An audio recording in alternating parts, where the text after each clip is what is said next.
I think we have a lot of romance movies where most of the heroes would make horrible husbands. But actually, do we have the criteria of what God says will make, like, is it the kind of man you want to be with? Let me ask this. What is an immediate turnoff in a guy?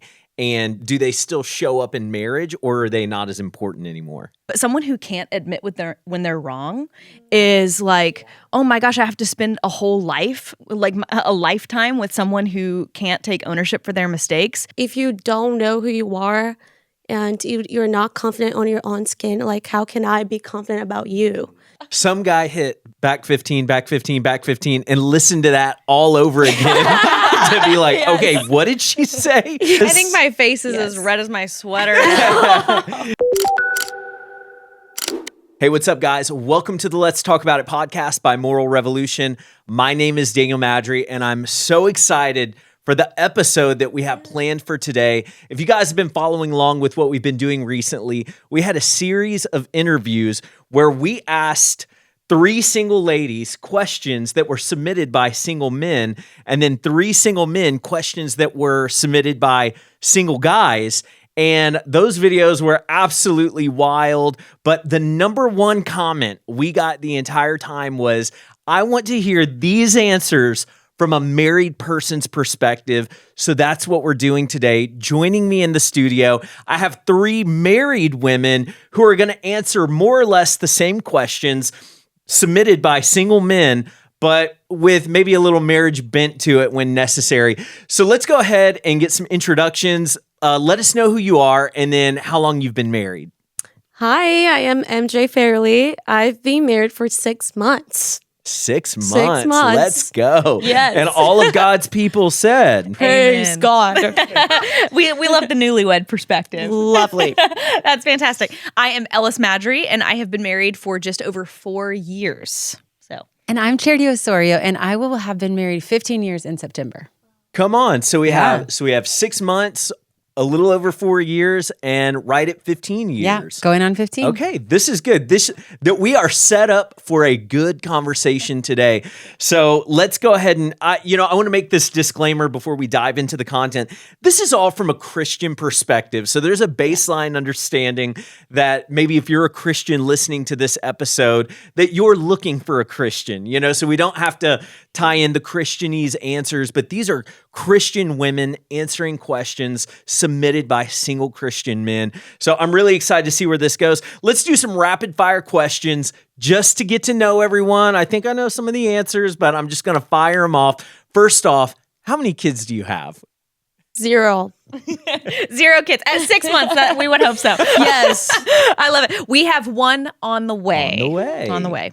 I have 4 kids. 4 kids. Yeah. Come on. That's exciting. Okay. Now we're getting a little deeper. In one sentence, how did you know he was the one? Oh my gosh. We had the same dreams, same values, and we were in the same school, same church. I was like, this is perfect. Yes. That's it. Yeah. I think for me, I had an inner knowing that was helpful, that I just felt of just a confidence on the inside. I know some people go in with that and some people go in without it. But other than that, I would say we were extremely compatible. I think for me, it was a combination. I had dated some other guys in the past and always felt like one area was missing. Like they were super in love with Jesus and couldn't hold a business conversation, or super emotionally intelligent and couldn't keep a job. Or, I actually didn't date anyone who couldn't keep a job, but that kind of sense of like, come on, babes, just happen, happen all the way. And I met Gio and I was like, wow, you are all the things. My husband's from Ecuador and I wasn't planning on relocating. We actually lived in Ecuador for 5 years after we got married. And that was not on my radar at all. So when I met him, I told my friend, when I meet the American version of him, I'll marry him. And he told me later, there is no American version of this. So, I'm like, I am the only one. Okay, we're going to Ecuador, babe. Here you are. You're the only one. Charity's baseline was he's Christian and can hold down a job. No, it's not. You haven't even seen him. That's awesome. Cool. Okay. Well, what would you girls say, ladies, women, say the hardest adjustment was in your first year of marriage? I want to know. I think for us was just making decisions. For the first time, it was not what I wanted, and it was not what he wanted. We had one life now. So it's been for sure an adjustment that we are walking through it, and it's been really good. But 6 months only. So We have 6 more months to Yes. answer this question too. Answer right. could change. That's right. Let me see. I would say did you say the The hardest hardest adjustment? adjustment, yeah. Whew. I mean, I was so selfish, and that made a lot of things difficult. And I appreciate your silence while I say that, because he knows it's true, but he's not. He's not dumb enough to comment. Right. Yeah. So I would say a lot of just like emptying myself of my own. This is my life is about me into our life is about us now, and considering someone else was quite an adjustment. That is a really hard adjustment.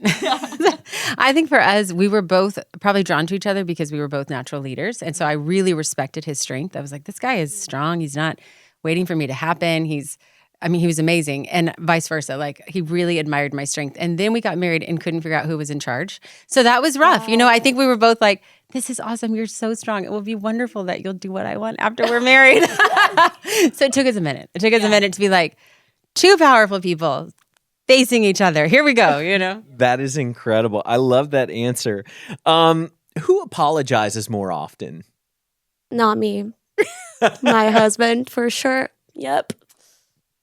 I would say it's me. I apologize first more often. I'm gonna say it is you apologize first more often. Yeah. It's Gio, for sure. Yeah.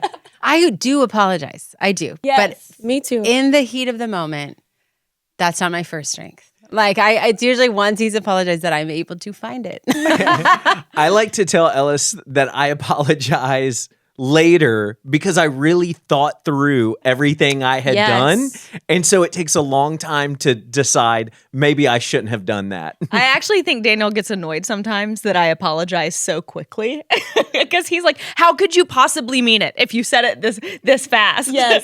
Yes. I think that's my first question after my husband apologizes. I'm like, do you actually mean it? Because that was very quick. Yeah, a little too quick. Yeah. Okay, last rapid fire question. What's the best part of being married?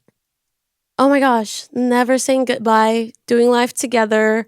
It's challenging for sure, but it's so fun to have somebody walking next to you and having like double strength, double joy, double everything. And it's amazing. I really love it.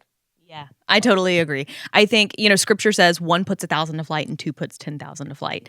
And I think being married, you see a multiplication, not just an addition of strength, but like a multiplication of we are in this together. Our lives are moving forward, and hopefully we're making an impact in the kingdom in such a substantial way that we couldn't have done when it was just me solo. So I think all of those things. Yes. I think the partnership, the team, that just we're in it together.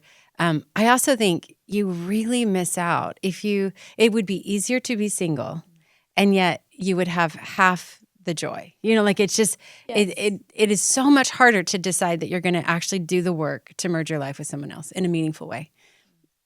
But it's worth it. Wow, that's such a great answer. Now, for this part of the podcast, we are going to dive into some of the questions that the single men submitted and the single women already answered. So we're about to figure out what the marriage perspective does to the answer of these questions. So question number 1, do women care about looks and physical attraction as much as men do? And from a married woman's perspective, should more or less emphasis be placed on physical attraction during dating? I can take that one first. I would say the qualifier being as much as men do. No, I don't think women care as much as men do. But to say that women don't care about physical appearance, I think would be inaccurate. Yeah. I think attraction is important. And so do I think that there should be an emphasis placed on attraction in a dating season? Absolutely.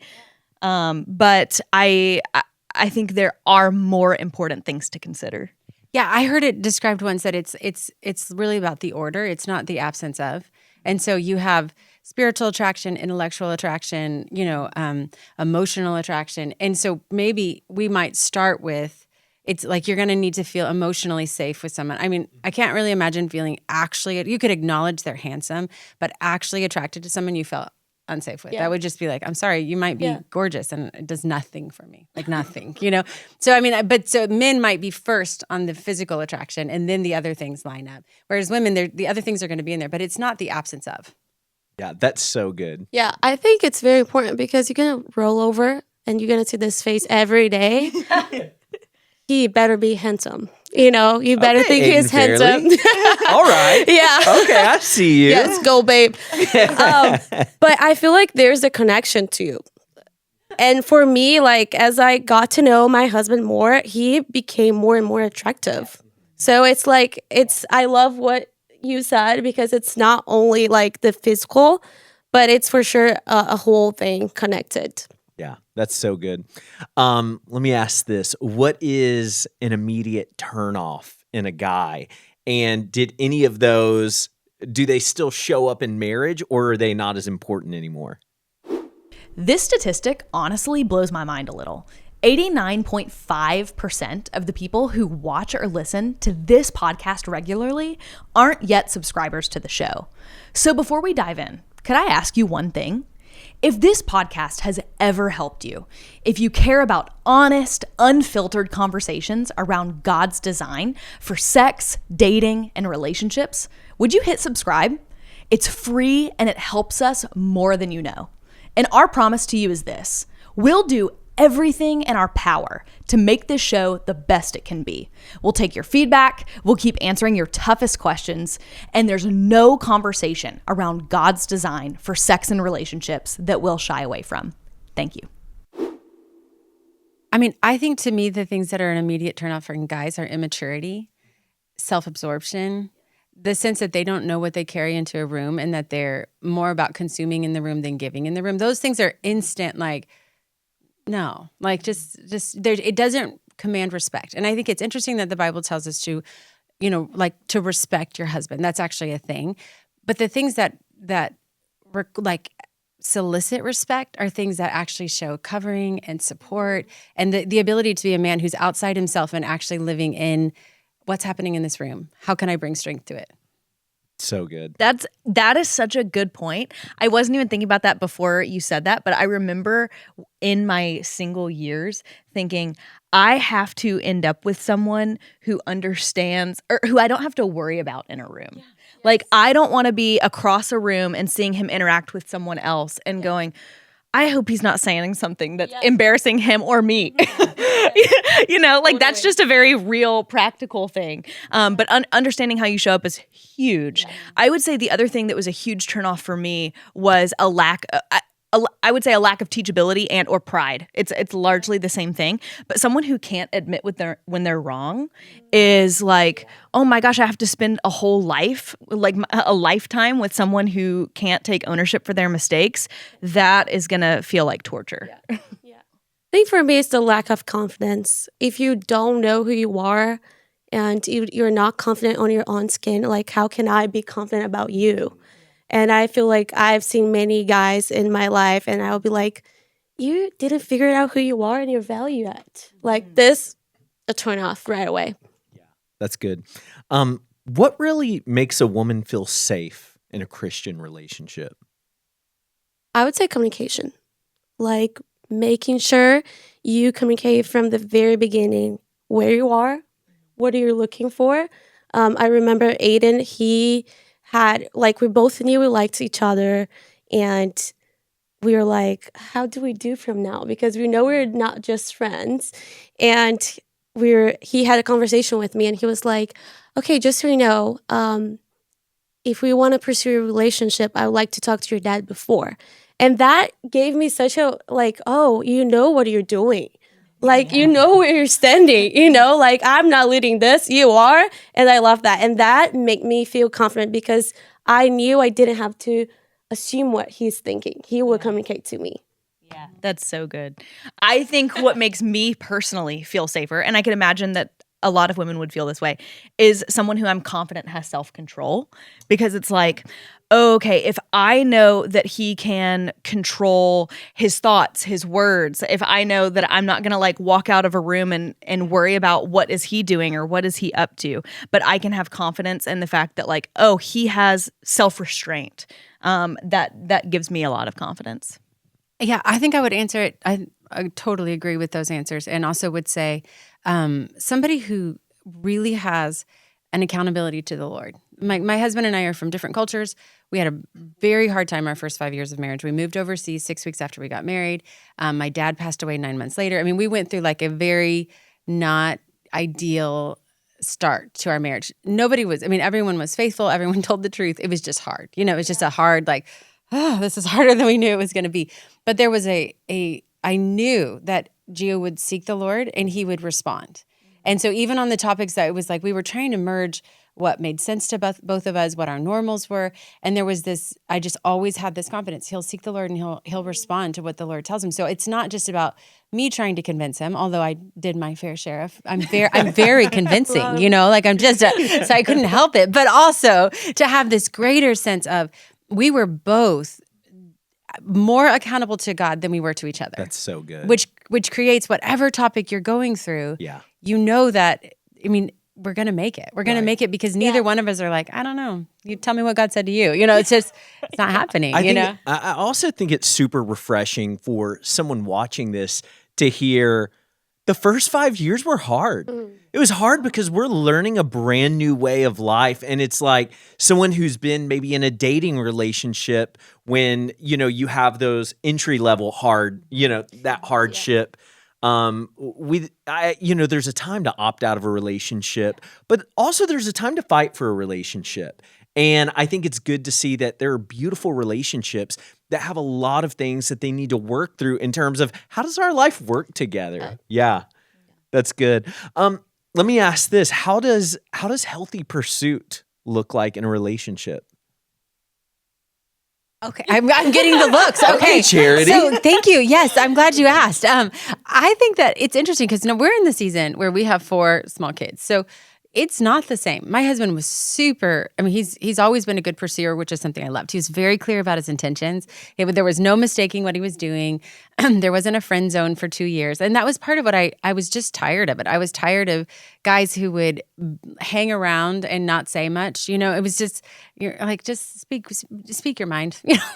What are we doing here? Because I'm not going to friend you for 6 months. That's not going to happen, right? Like, it's just either pursue me or don't, but not this, and he was so clear, so good at that. But now we have 4 children. Our lives are extremely full, like extreme. We have an 11-year-old, an 8-year-old, and 5-year-old twins. When our twins were born, we had a 5-year-old, a 2.5-year-old, and 2 infants. And it was crazy. It was crazy. They were born at the beginning of COVID. It was a whole thing.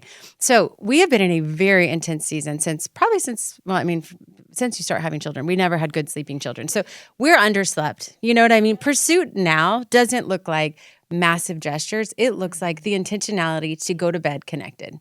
It looks like checking in throughout the day. How are you? We probably talk once a day. We're both way too busy, but he'll call in between meetings, just checking in. How you doing? Like, it's I see you, I remember you. He's interested in what I'm telling him. And then it's that 10 to 15 minutes before you're not, we try to do date nights and stuff. It's not, but there's a daily life that's so full that you don't get hours and hours of time, but you do show that, like, I'm really actually wanting to see you and know you before the day's over and not let days and days go by before that happens, It's actually pretty simple. I'm out here taking notes. Yeah. I'm like, okay, Gio, let's go. No, he's pretty phenomenal. I'm not going to lie. Like, and there's times we have to like where you both get so busy, you're like, oh, our 15 minutes, we've been falling asleep. We kind of probably need to up that time frame, because you really do grow in your seasons. And when you have 4 other humans who need emotional care, you don't get like 5 hours a day to be like, just love you so much. You got to make it count, but you can still be really intentional. I love that. That's like 15 minutes. It's so practical. Yeah. It's like, who doesn't have 15 minutes? You got to fight for it Sometimes Sure. Well, my She screen said, time I tells can tell me you who doesn't Who have doesn't? 15 I minutes. know. Like, sometimes even the 15 feels hard, but you can do it. I'm telling you, my screen time tells me I've got 15 minutes to spare. I would say that pursuit in a dating season looked like healthy, clear, and consistent communication of just like, where are you? Where am I? Where are we going? Are we on the same page? If we're not on the same page, let's get on the same page. And we had some very difficult conversations in our dating season of just like, we like each other, but is this going to work? Are we going to get married? Yeah, it kind of felt like we were having that conversation once a week, and it was hard every week. But I also never questioned where Daniel was in that process, and I never felt like I couldn't bring that up. And so that level of consistent and clear communication really helped me feel safe and pursued, even if I wasn't sure that it was going to end in marriage at the time. Right.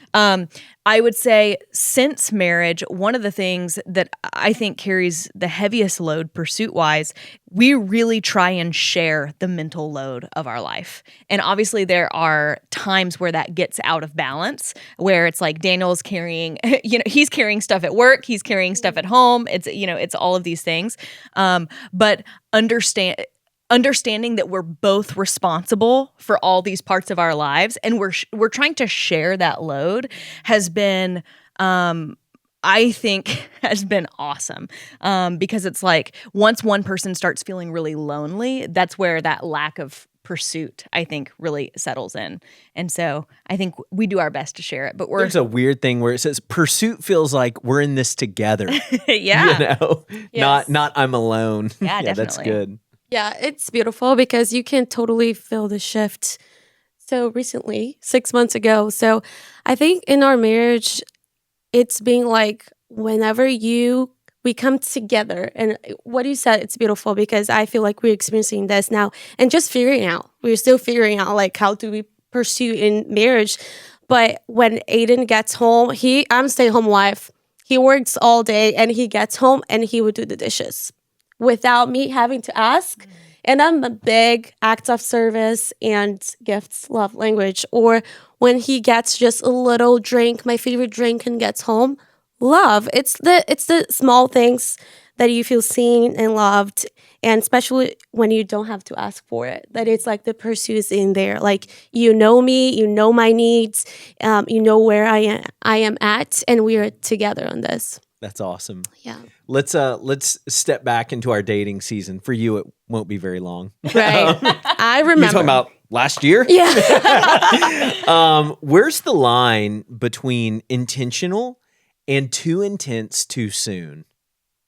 I think the right person comes across as intentional and the wrong person comes across as too intense too soon. That's actually such a good point. I think when she is initially not interested, you've got a further way to climb. And when she is initially interested, that intensity is perceived as intentionality. And so I'm not saying that if she's not interested at first that it's never going to happen. But slow down. But slow down because you will scare her off. Yeah. Read the signs. But don't you think motive matters too? Like, are you Go being into that. intense because you're freaking out and trying to make something happen because you feel incomplete? Or are you being intentional because you actually know you have something to offer and you're extending your confidence? Because there's a really big difference. It feels very different when someone is not super secure, anxious, wanting got to make this happen. That comes up. You're like, what are you trying to make happen? Stop, Yeah. versus I don't need you. I would like to be with you. That's super attractive. That's a power Yes. move right there. Yes. Someone who knows their worth. Someone who knows their worth and someone who's not trying to fill a void through a relationship, but actually trying to come to a relationship with, I am well. And also we could do this together. Some guy hit back 15, back 15, back 15, and listen to that all over again to be like, okay, what did she say? Because I'm amped up on becoming that kind of a man. Yes. It's the most attractive kind of man. I mean, I think that's the thing. And it's the most attractive kind of woman, right? I mean, we hear it all the time.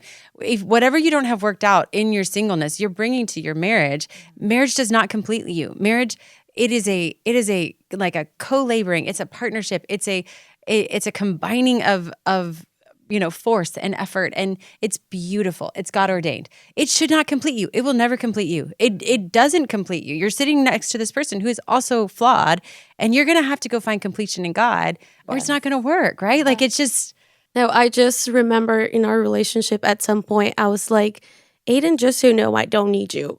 I was like, I am happy without Heartwarming. you. I was like, I'm happy without you. And he said, I'm happy without you too. But then I finished saying, but I would love to do this with you. And he's like, me too. So we're like, okay, same page, love. But I love what you said. It's like the motive. Like you're aware of what's going on and you read the signs. Like you have to read the signs and also ask your friends. Like ask your friends and don't ask your single friends. Ask the ones that are in relationship. I remember like when I had a huge crush on Aiden and he sent me a text message and I was so dry. I spent 7 hours coming up with an answer and it was like he made a joke on Instagram and I said I posted a picture of burnt cinnamon rolls and he was like they're burnt and I was like wrong. He thought I didn't like him.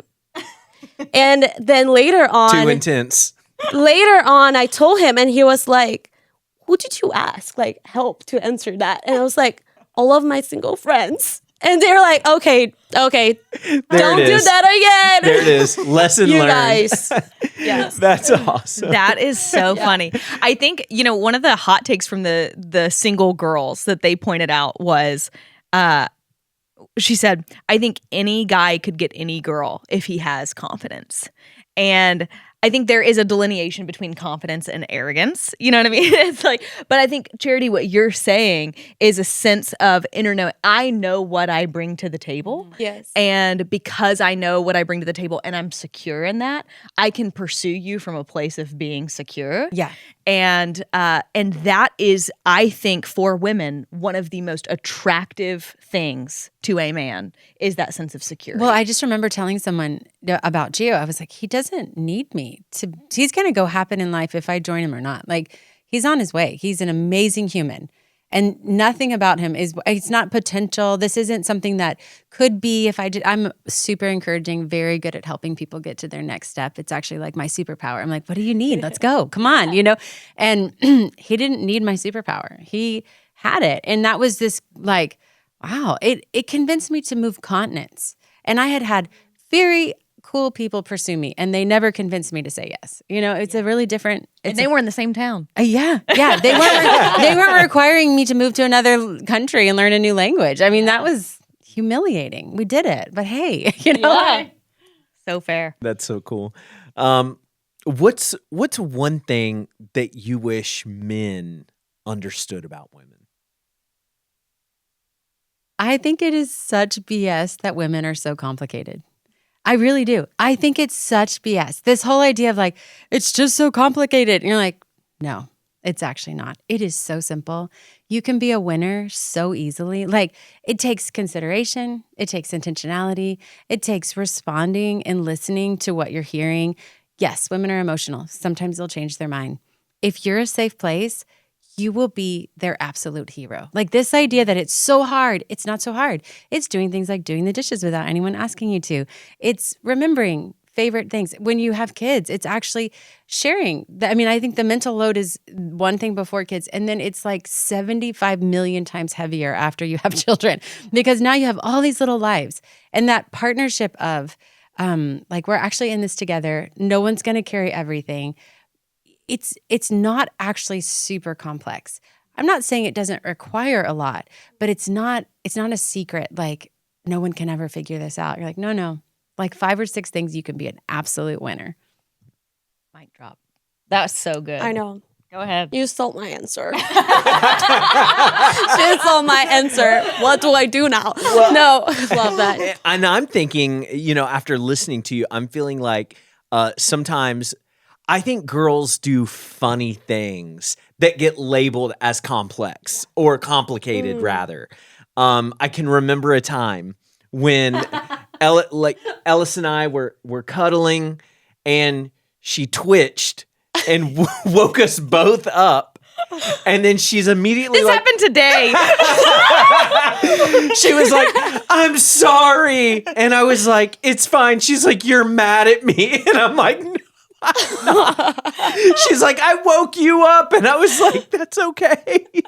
And so sometimes I feel like hearing a girl process. I think my face is as red as my sweater.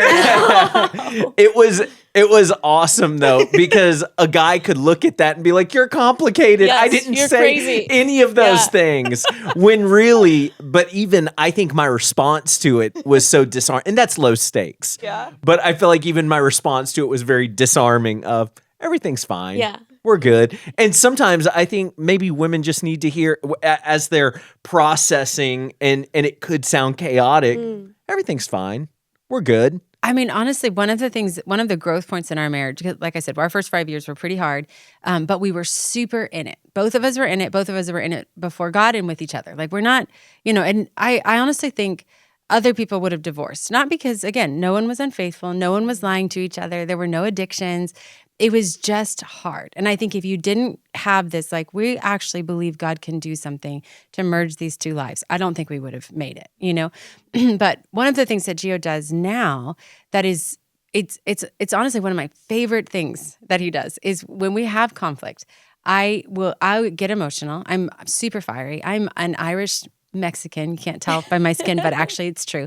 And I have all the Irish fire. Like it's just like, you want to pick a fight? Good, let's go. And he's pretty fiery too, but he's more controlled. He's more measured in it, But now when I'm disheartened, that's too hard. He'll go, we've got this. We've got this. We're going to do the work and we're going to win. We actually have an amazing marriage. It's going to be fabulous. This is a hard topic. It's been a really hard topic. We don't like this topic, but we're going to get through it. There's something about somebody sitting across from you in the middle of a hard moment saying, we're going to win this. We're going to win this. It feels bad right now. And also, we have beaten so many things worse than this. It's going to be just fine. Like that sense of it's just speaking, it's going to be okay. Like it's going to be okay. And I'm going to protect what matters to you. I think that's a huge safety thing for women, right? The things that matter to you, I'm not going to ignore them. I'm actually going to protect them. I'm going to let them change the way I interact with you in our circumstances. So you're safe here. I mean, that's about as safe as you can feel, That's so good. I love that. You guys want to contribute at all? No. Next question. Yeah, No, I'm next. kidding. That's incredible. I'm saying next. Yeah. We're on the same page. Let's get into a different part of the conversation when it comes to actually choosing who you're going to marry. Is it true that a woman just knows if he's the one? Well, it's not very fair to us because I literally had a dream that Aiden was proposing to me when he was dating somebody else. I woke up from the dream and I looked to my roommate and said, I had such an evil dream.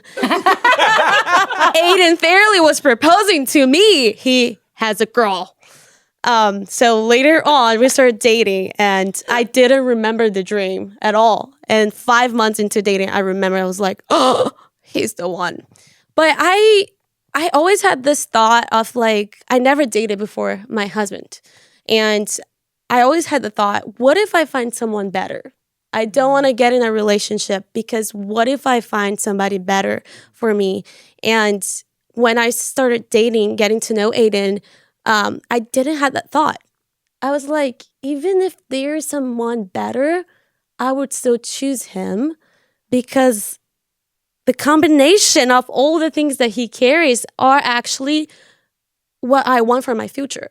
So I did have this feeling of, I have no questions about his, like who he is, his heart after God, what are his goals for the future. I think that was a big one for me because I'm like, I'm not wasting time in this. And very beginning of our relationship, we were like, what are your dreams in 5 years? I'm that person. That very deep, like, if you don't want to have kids, I don't want to date you.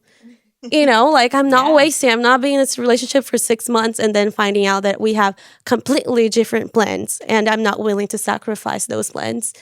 So what was the question? I hope I did answer. I love it. You answered more than I could have ever asked. Yeah, I love it. I love it. The question is, do women just know? Just know that the men are the Yes. one. And I would say I just knew. Like I did. I mean, I started the whole episode by saying I had an inner knowing. Yes. But I don't think that's every woman. And Daniel and I have had multiple conversations because I knew, but Daniel didn't. And he and I have had multiple conversations about the fact that we really feel like we were in a reverse situation. Like a lot of times a man will know, and that knowing gives him the confidence to pursue even when a woman is kind of like in anxiety around it or in turmoil. And in our case, I knew, and he was not as confident in our dating season. And that brought its own set of challenges. But I do not think all women feel that way. I think thankfully I felt that way. And I say thankfully because one of us needed to feel that way. One of us needed to feel that. for us to make it down the aisle. So yeah, that's how I would say it. I mean, I think knowing is that sense where you're finally at the place to say, I really can give myself entirely to this. I think that even happens in phases. I definitely don't think there's a one. And that whatever the 90s did that, the one, oh dear Lord, save us all, because it's powerless. It's powerless. It also makes you fearful. The one is the one you choose. The one is the one you choose. And Yeah. I remember actually when I was trying to decide if I was actually going to do this with Gio, and it meant other countries, it meant other cultures. It was this whole other world that I had not anticipated. I'm from Texas. I'm from Austin, Texas. And I am like a true American. I love my country. I never wanted to leave. I traveled all over, but I was not trying to go live somewhere else. That was not a high goal of mine at all. And I remember the Lord actually woke me up. There was another guy pursuing me. Gio was there. There was it was like there was a lot going on. And I felt like, and I was trying to get it right. Like which one? What's right? I don't know. Yeah. And the Lord woke me up and he said, you get to choose. What do you want? And I was like, I don't know. And I felt like he was like, choose. You can choose. These are good people. We're not talking about someone like these are quality people. What do you want? What? And I really wanted to be with Gio, and it had all these things that were going to be challenging. But then when I was in the challenge, he would remind me, this is what you wanted. Remember, fight for what it's supposed to look like. Like this is, so I do think but what I wasn't missing was like, I wasn't overriding. I knew I could trust Gio. I knew he would fight for our marriage. I knew he was a man of his word. I knew he loved God. I knew he was a provider. Like there were super foundational things that I knew About his character. and about who he was as a man. And then I got to choose to enter the craziness that our life would be because we blended continents. But it was a choice. Yeah, absolutely. That's it's wild because I think about the idea of the one, and I've not looked down recently. This might be an actual question, but it's kind of a poverty mentality. Absolutely. Of like, wait a second, there's only one and I've got to find that person. First off, that's a lot of weight, but it's really liberating and gives you a sense of power to know, hey, I get to make a powerful decision about the type of person I want to spend my life with and build from there. So I think that's beautiful. In your choosing of the one, the now the one. The one who became the one when you chose them. What types of fears or struggles did you have to overcome in that choosing season? I think for me it was like I don't think I was in a really good place of knowing who I was yet. I was walking towards it, but I was like doubting my value. Like I was like, I cannot believe he likes me. And that put me in the position of like, I have to prove myself almost. So I remember having a conversation with him before we start dating. And I told him my whole past. I was like, I did this, that, and this. Do you want me still? So it was just like, oh, I'm struggling with this yet. My value, my past. I need to deal with this with the Lord, come to his presence and know that he washed my sins away, my past away, and I am a new person. And I think that was so good because I did that before marriage. It's like, I'm so glad I did that early on our dating season than on our marriage. But it was for sure challenging. And also like just comparing myself, I think I dealt a lot with that in our dating season, like trying to to be the perfect woman for Aiden was tiring. And he told me, he was like, you don't need to be perfect. I was like, what do you mean? You are. He's like, no, I'm not. I'm like, okay. And that brought me so much peace. I was like, okay, I can be fully myself with you, and I'm comfortable with you all the time. What I think is beautiful about that is you would never have come to those conclusions staying single. Yep.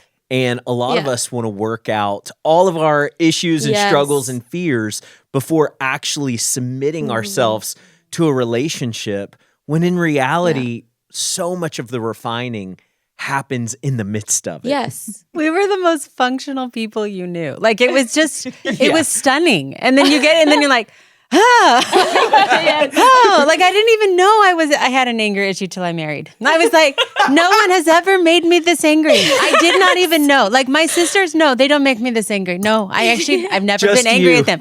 Just you. That's so funny. The other day, I was about to get my period that week of our lives.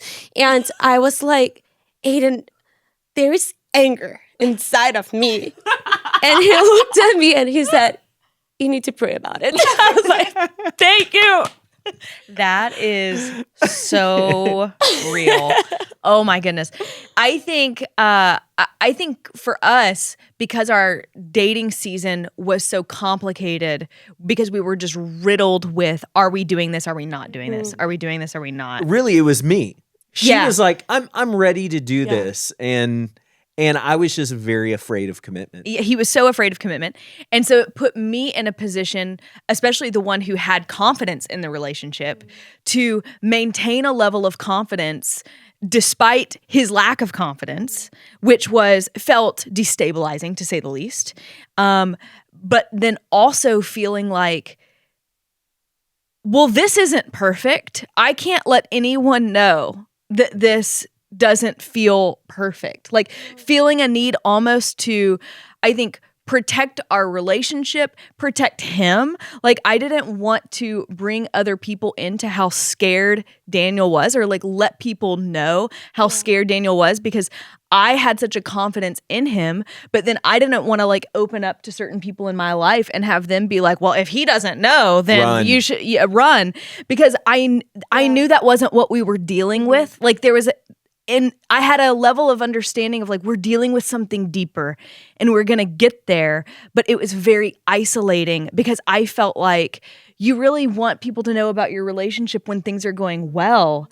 And when it's not going well, does that mean it's wrong? And then I don't want to give people a place to tell me it's wrong while I'm still trying to figure out if it's wrong. It's like I would was say this. turmoil. Part of it was complicated because I was very afraid of commitment.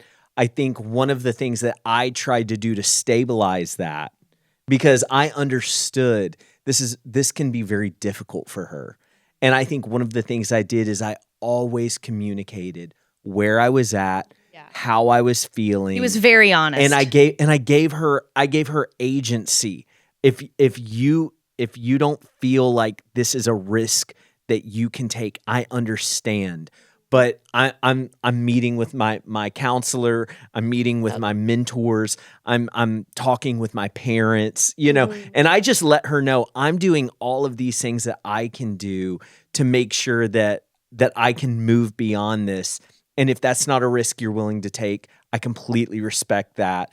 But I would say that, it wasn't just you on an island of, well, maybe you didn't get to bring everyone into to the mix. But No, but it was a feeling of like, I need to protect what's happening. Yeah. And feeling like, oh, if I make room for other people's opinions in here, things could get wonky. I also think we just have this idea in the Christian world where it's like, when it's right, it will be easy. Or when it's right, it will be uncomplicated. And I think we were right. Like we got there, but it was complicated getting there. Whenever they interviewed us for this job, we said, we know nothing about marriage, but we know everything about complex dating seasons and actually getting to marriage. And they're like, you guys are the most qualified people in the conversation, so you're hired. That's true. Well, but what I hear you saying, though, is that you were taking ownership of your issue. I think a lot of people who have commitment issues put it on the person in front of them. I have commitment issues because I'm unsure about you. Yep. Like, you're the problem, really, which is a terrible position to be in. It doesn't matter what your gender is. If you're sitting Yeah. across from someone who's unsure about you because I'm not actually owning, I'm Right. actually just scared of commitment. I would be scared if you were perfect. If you're imperfect, doesn't matter. I'm scared of commitment. So that you were doing that actually is a really healthy framework for people are going to be in process. They're not going Right. to have it all together. If you're projecting that process on everyone else, it's very different than if you're actually owning your process and going, this is a problem I have. I feel some insecurity about my identity. I need to figure that out versus Yeah. you make me insecure. Why are Yes. you not? Right. Talk about a powerless statement. Absolutely. There we go. Yeah. And the funny thing is, because I was in my 30s, I was like, I said this, I know I'm the problem. I was like, I have, 2 or 3 relationships that all have the same ending and I'm the commonality. Yeah. I am the problem. And so I took full ownership of, I'm in my early 30s. I get to a point in a relationship, I shut down. This is a me thing. And I looked at Ellis and I was like, you are perfect. You complete me. No, I didn't say that. But she knew. She also had a very healthy self-esteem, which is attractive, and she knew who she was. And so I'm grateful. I think it was very, very divine the way that the Lord threaded together and really brought healing to my life through your strength and who you were. And obviously my, ability to just say, I know that I've got some issues and I'm trying very hard to work on them. We got there, baby. We're here. Okay, let's see. Let's see what's next. How did you come to the conclusion that the person you wanted to spend your life with was the person you're married to? I mean, I feel like we've touched on it, but to me, it was the sense of, I don't complete him. I really admire who he is.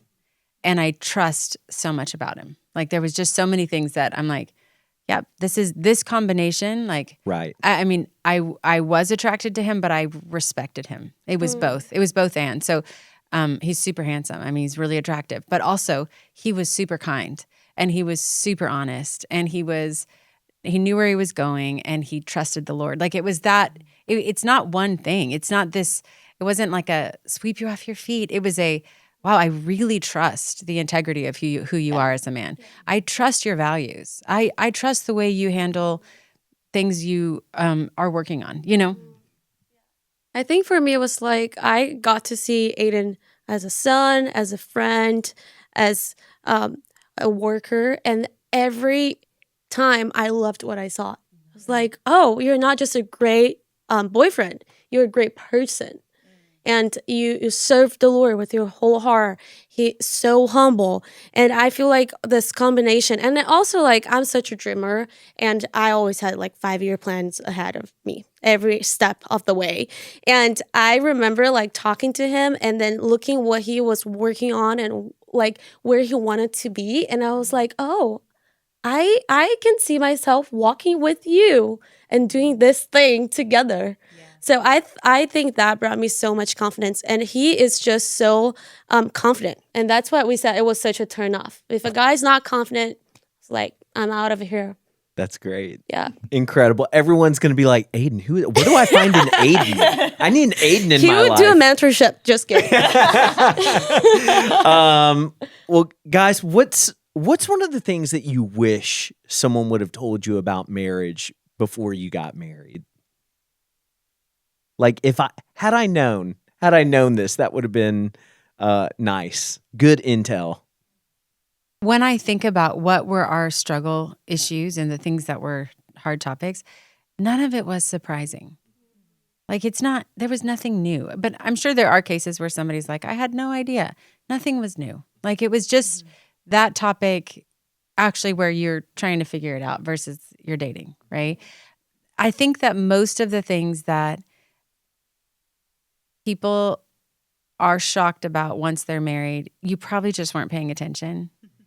And I think the knowing piece, I'm like, don't override the important things and be flexible on the things that don't matter. Like what are your really important things? Does he love the Lord? Is he a person of his word? Is he a man of integrity? Does he work hard? Like, is he, nice to be around? Does he manage his emotions? And also, Does he have hobbies you hate? Well, maybe that doesn't matter. Like maybe that's not the one to die on. I mean, I don't know what the Maybe that's more of a preference than a that's standard. than a standard, right? I'm like, if you will tell me the truth, and I always know you'll tell me the truth, there's some other things that are probably just going to have to go. Yeah. You know what I mean? Like it doesn't matter. You dress terribly, I can fix that. Yes. I love it. I think, man, I say this as my answer, but I almost think it would have scared me if someone had told me this. But just how embarrassing it is when you get married and things start coming out of you that you didn't know were in there. It's shocking, isn't it? Yeah. It feels so shameful. It's just like, how did that get in there? Like, how did that make it all this way? And now it's exposed in front of the person who I love the most and who loves me the most. And it truly is embarrassing. But how you respond to that embarrassment and to that shame will determine how quickly you can move through it. We're healing. Yeah. And so I think I was genuinely shocked by how much came out of me just in terms of selfishness. But you know, more than 4 years in, still am sometimes. But responding to it and just owning it and moving forward is probably the best way to go. Yeah, I think our experience is very similar. We're like, oh, I'm very selfish. I love what Havlo says. Like, I thought we would become me when we got married. It was such a good plan. Yeah. I for sure thought that. That's so good. When the Bible said that we would become one, I thought it would This be me. one. This version's amazing. No. And I've it been makes working on this It version. makes total sense to me. This version is so Yes, clear. I'm like, it's beautiful. It's working. No, it's not. So See how lovely I am? yeah, guys, you can tell. But I feel like just the reality that you are really one now. It's not two schedules, it's not two lives, it's one. And you need to find your pace. You need to find, it's almost a new life, literally. Like you're learning again how to do everything. And all the selfishness coming up to surface for sure. And it's very interesting because you can't go anywhere. Like, where will I go? Like, I'm gonna leave the house? I need to come back. You know, like I have to. We're have sleeping in the same bed at the end of the night. We're gonna have to talk about it for sure.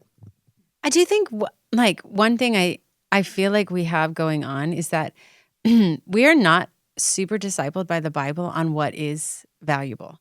And so we have let culture define what's attractive, and it's super misleading. Like it's super misleading. So I find myself, I have 2 little girls, 8 and 5, and they were born with romance. I don't even understand it. I don't think I was, my husband doesn't think I'm particularly romantic. I'm very pragmatic and super into getting things done. But they have the romance gene where they're like 5 and they're going, are they going to get married? I'm like, did you actually say it like that? Like, married? You're like, wait, why? How? I don't understand. So I find myself telling them when we will know, there's a lot of amazing men in our life, but like, do you see that kind of guy? That's the kind of guy you want to marry. He's always honest. Do you see how he's always kind? Do you see how he's super hardworking and his family feels safe? That's what you're looking for. But I don't think that we have a lot of that. I think we have a lot of romance movies where most of the heroes would make horrible husbands. And I think we have a lot of just idea, like YouTubers are great on stage and that looks cool, or whoever, right? Like whatever it is. But actually, do we have the criteria of what God says will make, like, is it the kind of man you want to be with? And I think people should go back to Proverbs and they should look at what it says. Like, steer clear of this kind of man. This is the kind of man God blesses. Let that write your desire list. Like, because that's actually what you want in your life is you want somebody who looks like what's described in Proverbs. You want somebody who will always turn towards truth, you know, who will always be kind, who will always repent when they've been confronted. These are not hard ideals, but they're actually really far from our present mindset on what's attractive or what's even admirable, right? We want a successful person. We want a funny person. We want to, I don't even know, what do we want? We actually want that because that's what will make us happy. That's so good. Oh my gosh. I love that. How do you want a man to communicate with you about past or present struggles with porn, and how has that conversation changed in marriage? So once again, this is coming from a singles perspective, men who have had past or present struggles with porn, figuring out, how do I communicate that to someone who I really care about and I'm in process? Yeah, I think for me, it would be like, you had a pass. Did you deal with it? Mm-hmm. Did you seek counsel? Mm-hmm. And just being honest. Like, I think sometimes we can get very crazy about porn and forget it's a sin, and like other sins. Like, you repent, you seek counsel, and you got healed, and you walk in purity. So you communicate like that, like any other things in my past. And there's so much shame attached to it, and I think that's where the lack of communication comes, because you're so scared. Like, what are you going to think of me? I think for me, if you're dealing with right now and you are in a relationship, I don't know if I would be in a relationship with a guy that is dealing with porn right now. Like, okay, I think we're going to pause, you're going to seek counsel, and then we're gonna see where you go, and then we're going to talk again. That's good. I think first of all, communicating about it is the first step. Like, being willing to have an open and honest communication or conversation about it. The other thing that I would say is, are you aware of what was happening in you emotionally that led you to a place where you're looking for this? Because it's a coping mechanism. So it's like, if that was your learned coping mechanism, then are you now aware of, okay, well, what triggered that desire to cope, and how am I going to get that need met in a healthy way? Is that something that is that a process that you've already walked through? Because you can be covered by the blood of Jesus and your sin is separated as far as the east is from the west. But if you still don't understand what's happening in your soul, What I'm medicating. if you don't understand what you're medicating, then it feels to me like it's an open door for this to come back in a later season when you get triggered in that same way. And so that's one of the things that I would want to know is, have you figured out what it is that was triggered, and how are you going about getting that deep wound healed by the Lord and in community or with people in your life, so that I can feel confident? Because remember, at the very beginning, I was like, what makes a woman feel safe? Someone who can show self-control. And so it's like, and this is a huge area where self-control is needed. And part of that is understanding how you tick and why it was you reached for it in the first place. Yeah, I completely agree. I think if you keep honesty absolutely at the forefront, and then I probably wouldn't date someone who's actively struggling. But I think even if someone is not actively struggling, there's so much assault on men and pulling their attention. I have really valued the way Gio's handled it. It's just that he hasn't had a porn addiction, but he's so honest with me when he feels pulled towards anything. And it's not in any way like, it's very infrequent, but if he ever feels drawn towards something, he lets me in. Right. And so we're a team on it. Like, it will be like, man, I was up late and I was, scrolling, and I could just feel myself being drawn towards, and I shut it down, no problem. But I think I'm off on this area, or, some things like I'm tired, but it's like we're together. And it's also created so much safety, because I have no doubt that if he's even feeling a slight pull towards something, he's going to fill me in. It's not that something's actually happened, right? Yeah. Like, so I have no fear. I have no fear, because I'm allowed to be part of the process when he's even going, man, I think I let myself get emotionally depleted this week, because that's not even usually a thing. And I'm like, oh yeah, what do you need? Like, we're together, not this thing happened and now I'm reporting to you. I don't want that. I want to be on the team who's avoiding that, not just hearing about the disaster, right? And it's so powerful it would be easy to hide something that small. Right, because it's not actually landing in sin. Because you're like, I didn't do anything I didn't do wrong. anything. Yeah. I actually controlled myself. But to actually let someone in on, man, I just felt, there was a desire. There was a desire. temptation. To be, and not even directed at any specific person, but that actually goes, oh gosh, thank you. Thank you so Right. much for protecting us. Yeah. Like, thank you so much for You not, feel connected. you feel connected in it and you actually feel chosen. Yeah. You feel like you actually didn't go with whatever was coming at you, which is obviously very much geared, like it's an assault against men, right? It's not Right. just, there's definite need for self-control and there's a definite strategy against men, right? Absolutely. Yeah, that's so good. Great answers all around. In this same vein of purity, sexuality, real life questions, what would you tell a Christian virgin woman who has anxieties around the wedding night?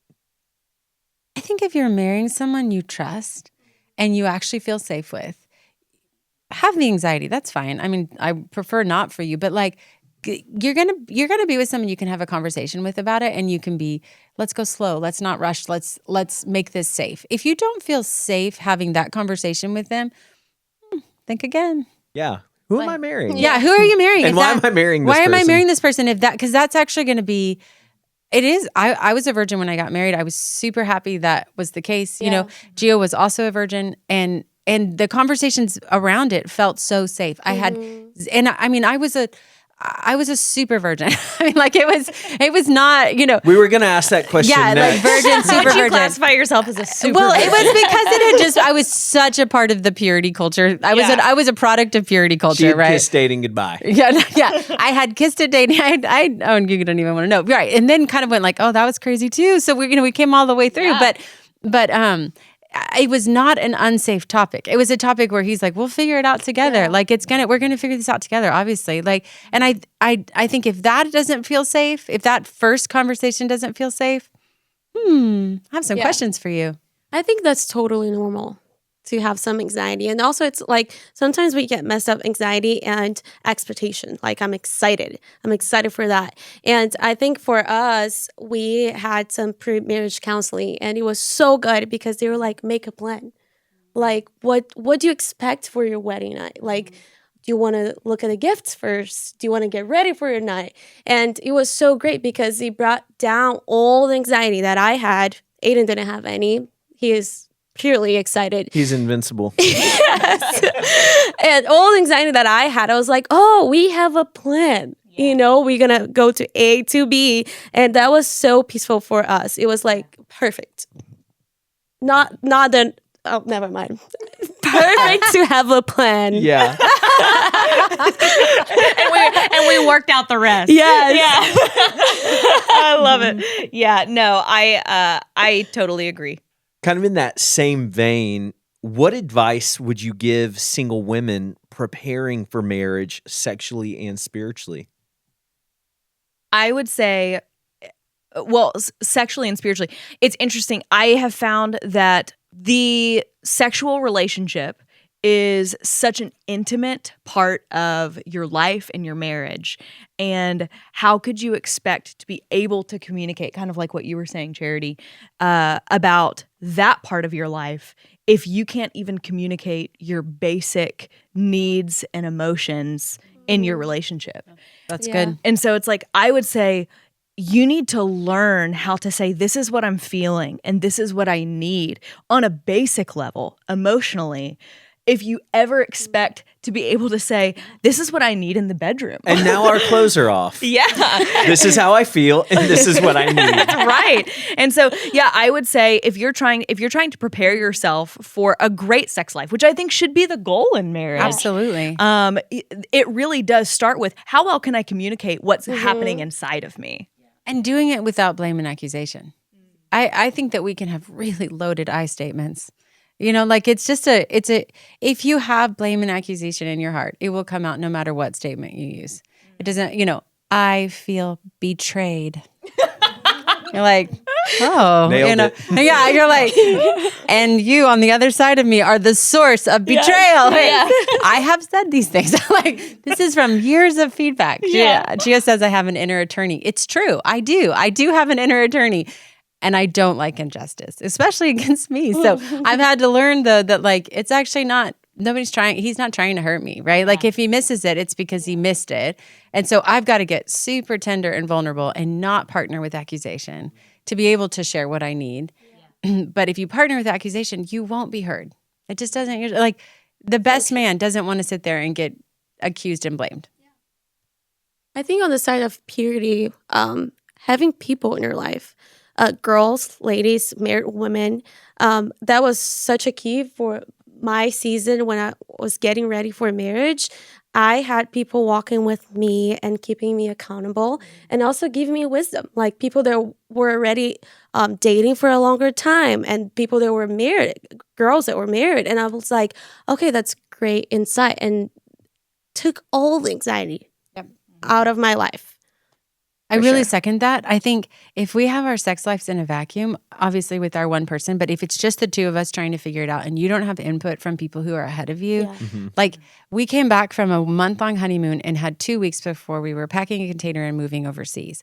And we got back and the honeymoon had been great. And all of a sudden I felt like I had no sex drive at all. Like it was just gone. It was, we're a month married. I'm like, oh no, I'm out. I can never have sex again. And we went to dinner with Chris and Kathy, who actually Chris did our wedding. And Kathy looked at me. So we're at dinner. We're about to pack this container. I'm freaking out. I'm moving overseas. And she goes, the first thing to go under stress is your sex drive. It will be back. And I was like, oh, great. Crisis averted. Like, I just have to get this container packed and move overseas. It will be fine. Like, but it made it where it was all of a sudden like, I'm like, what's wrong? Like, I was super attracted to you yesterday. Today it's gone. I mean, it wasn't even him. It was just stress. It was just the anticipation of a huge transition. And everything was fine. But someone who's ahead of you who could say, hey, So actually, good. there's no problem here. You're madly in love with your husband. You're about to move overseas. And it's hitting you that this is happening. It's totally fine. I think the next question is, how do we find sex mentors? I think this generation is more willing to talk about it than the previous generation. Definitely. And I think if you look at somebody who's happily married and they look like they're happily married, I think they'll probably tell you what they know. Most people are not I think it was harder for the generation before us. Yeah. Our generation feels a little bit more like, if you want to talk about it, I'll talk about it with you because we're all having sex. Come on. Right, guys? Right? Or should be. Hopefully. That's great. I'm going to pick just one question from this marriage section because I think it's so good. We talked a lot about what makes marriages healthy and connected and all these things. You guys have all contributed greatly to that conversation. But I want to ask the question, what kills connection fastest in marriage? Lack of communication. I think every time we have a conflict, sometimes I am the one who needs a second to process. But it is very crucial that you talk about it. Like, you don't let it grow in your heart, resentment against your partner, because this will kill your marriage.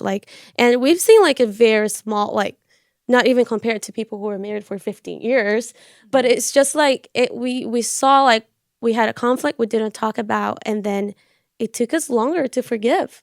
And then next time we had a conflict, we talked about right away, oh yeah, we are good. We didn't waste our whole day being mad at each other. And that really, it brought us light to, okay, it's actually not that complicated. Just be honest, in the sense of communication, just be honest. And yeah. So good. I mean, I think that's huge. If your communication is, you can have so much disconnect over things that are completely unnecessary if you're not communicating well.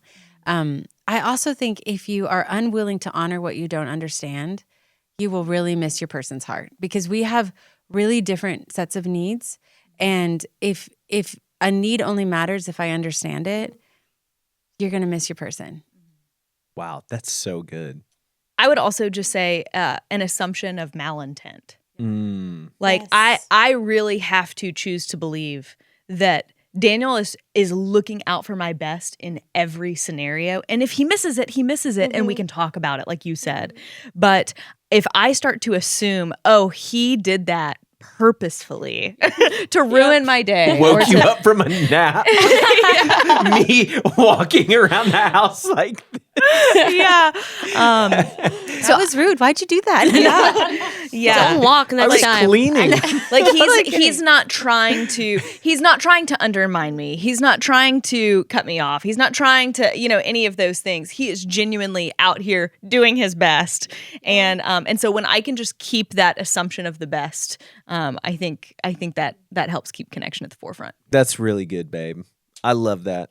You got a good one. I'm joking. I did get a good one. Okay. Well, I kind of want to. A small plug for Daniel. That's That's right. He's taken. Sorry.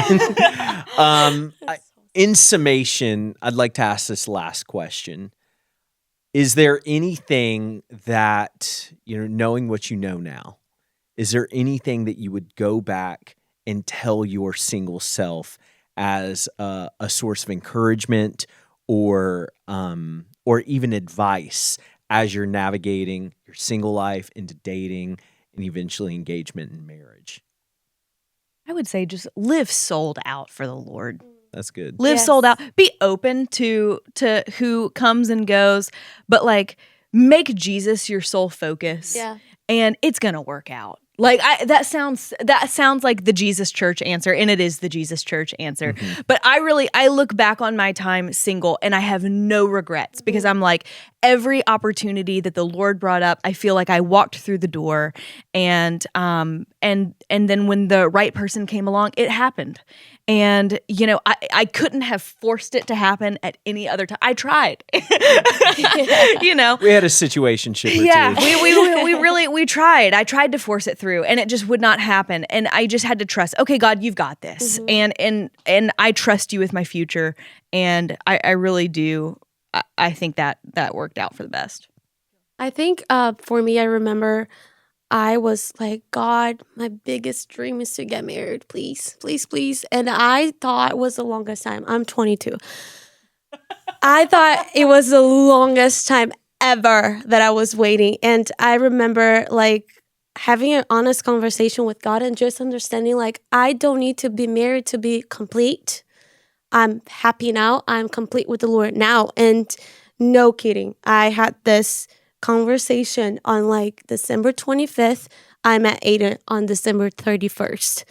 And I was like, whoa, when I really surrendered to you, that I am complete with you, you brought someone into my life. Obviously, for other people, it's a different journey, but it was just oh, I'm living for you, God. It's not for my marriage, my future. It's for God. And I love what you said. Live sold out for the Lord. You have your own schedule. Enjoy it. Do whatever you want to do. And it's beautiful.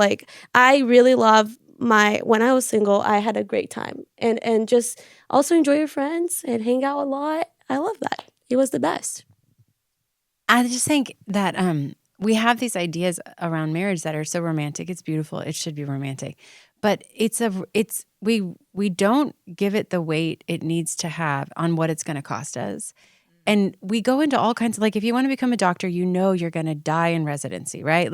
You're going to suffer in med school. And then you're going to have something amazing. If you're going to be an Olympian athlete, you're going to train hours and hours a day for your whole life, right? And yet somehow it's this marriage is so hard. Oh my gosh. What would you do better in life than to have a marriage that is amazing, right? I mean, it is the metaphor God used to describe his love for us, is the bride, so it is going to be so challenging. It will take everything, and it is worth everything you have to give it, right? Read the books, get the counseling, go back in, surrender to the Lord, forgive again and again and again, but do all the things, right? When you're stuck, get unstuck, find the next thing that helps you forward, because it's absolutely worth it. And if you treat it I can't understand why. I mean, people will do anything to perfect golfing, trading. I mean, all these things. We'll do anything to become so good at it, right? We'll just, if I just do this, I just read this new thing. And if we had that same energy towards our marriage, towards the idea of I will give whatever it takes to make this thing the best it can be, we would be a shining example to the world of what's possible. That is so good. Yeah, just drop the mic right dropped the there. mic. That's incredible. Thank you so much. And And guys, really, this has been an incredible conversation. So I want to thank each of you guys for coming on. Ellis didn't have a choice. She was. I was here regardless. I was thinking about it. Yeah, this is really for Anyway, you know who you are.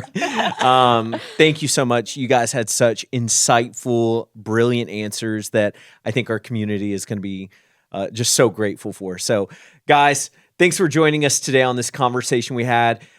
Leave us a comment if there's any questions we left out or anything else you guys want to see, and we'll get to it in later episodes. You know that feeling when someone sends you the exact thing you needed to hear? If this episode speaks to you, if it brings clarity, healing, or it just makes you feel seen, chances are someone you love needs it too. So here's our ask to you. Share it, text it to a friend, post it. You never know how one conversation, one click, could change everything for someone else. We know we're not just building an audience here, we're building a movement. So thanks for being a part of it.